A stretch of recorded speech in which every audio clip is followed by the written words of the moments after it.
Povrev fait aujourd'hui figure de dinosaure, par défaut les images qu'il produit sont assez pixelisées.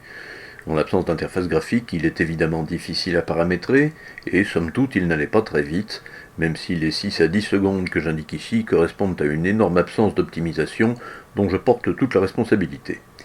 Reste que c'est un produit efficace et qui ne pose jamais de problème métaphysique, on obtient avec lui exactement ce qu'on lui demande, et tout de suite.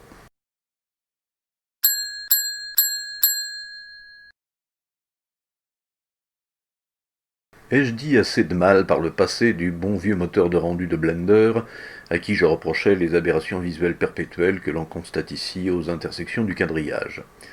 Mais bon, il travaillait vraiment vite, ce bon vieux Blender. Seulement un quart d'heure de calcul pour obtenir 30 secondes de vidéo lisible, c'était quand même franchement époustouflant, et je trouve inconcevable que les concepteurs de Blender se soient permis de faire disparaître du jour au lendemain un outil aussi redoutablement efficace.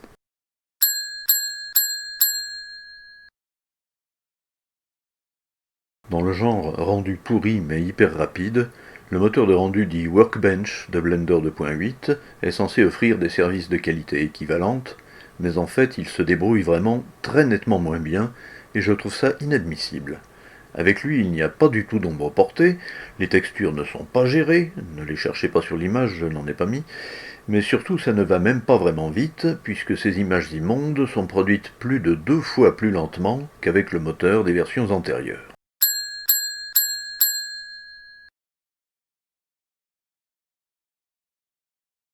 En fait, pour des temps de réponse presque équivalents, il suffit d'utiliser Eevee en réduisant le paramétrage des ombres à sa plus simple expression. C'est ce que j'ai fait ici, et le résultat est bien sûr immonde, ou encore mieux en supprimant carrément toute ombre, ce qui nous débarrassera de pas mal de saleté visuelle. Par rapport à Workbench, ça présente l'avantage de faire apparaître les textures, mais je vous rappelle qu'il n'y en a pas dans l'exemple que vous êtes en train de regarder, ayez donc la bonté de me croire sur parole.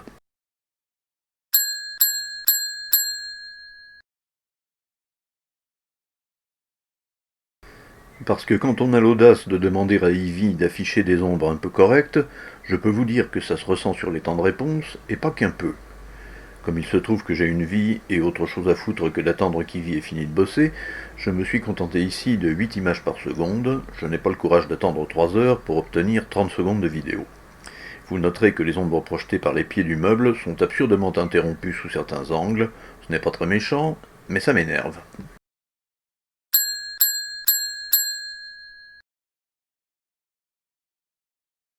C'est vraiment pour mémoire et par acquis de conscience que j'ai fait l'effort de faire calculer 90 images par cycles, pourtant réduit à sa plus simple expression, avec seulement 4 render passes et un petit coup de denoiser.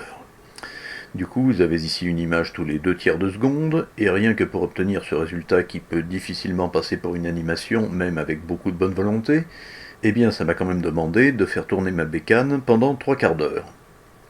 Je précise que les objets de cette scène représentent environ 8000 vertex, ce qui n'est vraiment pas énorme. Comme d'habitude, pour que la scène soit suffisamment éclairée sous tous les angles et même de dessous, j'utilise 6 sources de lumière, dont une seule est paramétrée pour projeter des ombres. Merci de votre attention. Comme disait Solzhenitsyn en parlant des années de goulag, je souhaite à tous les amateurs de 3D de laisser se répandre dans leurs artères le flux bienfaisant et apaisant de la patience, et je vais laisser ma regrettée grand-mère tirer la morale de ce petit comparatif.